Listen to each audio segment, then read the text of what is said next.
দেন আসুন আমরা save save the format, তিনটা ফরম্যাটে আমরা সেভ করে দেখাবো। একটা হচ্ছে পিএসডি, একটা হচ্ছে জেপিজি এবং পিএনজি। তাহলে আমি ফাইলগুলো সেভ করার জন্য ফাইলটিকে save save your computer, save from, কোন লোকেশনে আপনি সেভ করবেন সেটা আপনি দেখাই দিবেন। কোন লোকেশনে ফাইলটা সেভ হবে সেটা আপনি সিলেক্ট করে দিবেন। সিলেক্ট করে দিয়ে নাম দিতে পারবেন, এটা টেস্ট নাম দিলাম। নাম দেওয়ার পর আমি সেভ পিএইচডি দিলাম। পিএইচডি দেওয়ার পর আমি সেভ করলাম। PhD that means editable file, আমি এডিট করতে পারবো পরবর্তী সময়। ওকে, সেভ হলো। দেন আমি যদি ফাইলটিকে পুনরায় সেভ এস মানে পুনরায় সেভ করতে যাচ্ছি, আমি সেভ ফ্রম কম্পিউটার, পুনরায় সেভ করতে চাইলে আমি সেভ এস দিব। আমি যদি একবার সেভ করে ফেলি তাহলে সেভ বাটনটা আর কাজ করবে না, তখন আমাকে পুনরায় সেভ করতে হলে সেভ এস দিতে হবে। সেভ এস দিয়ে সেভ ফ্রম কম্পিউটার।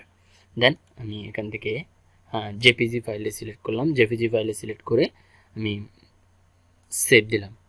এখানে ম্যাক্সিমাম ফাইল কোন কত বড় চাচ্ছি আমি ম্যাক্সিমাম দিয়ে দিলাম এবং বেসিক দিয়ে দিলাম, বেসিক স্ট্যান্ডার্ড দিলাম, বেস লাইন স্ট্যান্ডার্ড। ওকে, এটা আমার সেভ হবে যে বর্তমানে আমার জেপিজি ফাইল এবং উইথ ব্যাকগ্রাউন্ড সহ, একটা পিছনে একটা সাদা ব্যাকগ্রাউন্ড নিয়ে ফেলবে। এটা টেস্ট, সাদা একটা ব্যাকগ্রাউন্ড চলে আসবে। আমি সেমভাবে যদি উইদাউট ব্যাকগ্রাউন্ড সেভ করতে চাই তাহলে ফাইলটাকে সেভ এসে গিয়ে আমি পিএনজিতে সিলেক্ট করব। পিএনজিতে সিলেক্ট করে আমি পিএনজিতে সিলেক্ট করলাম। সিলেক্ট করে ওকে, লার্জার ফাইল ওকে দেওয়ার সাথে সাথে এটা পিএনজিতে সেভ হয়েছে।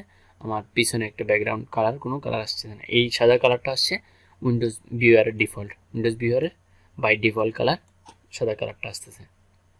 তাহলে এভাবে করে আমার ইম্পর্টেন্ট ফাইলটা আমি সেভ করতে পারি এবং এই তিনটা ফরম্যাটে আমরা বেশিরভাগ সময় ইউজ হবে এবং এই ফরম্যাটগুলো ইউজ করব। এর বাইরে একটা ফরম্যাট আছে যেটা লাগতে পারে আপনাদের ফাইল থেকে, সেভ এসে কি পিডিএফ করতে হইলে আপনাকে পিডিএফ করার পর আপনার সেটা আর এডিটেবল যোগ্য না।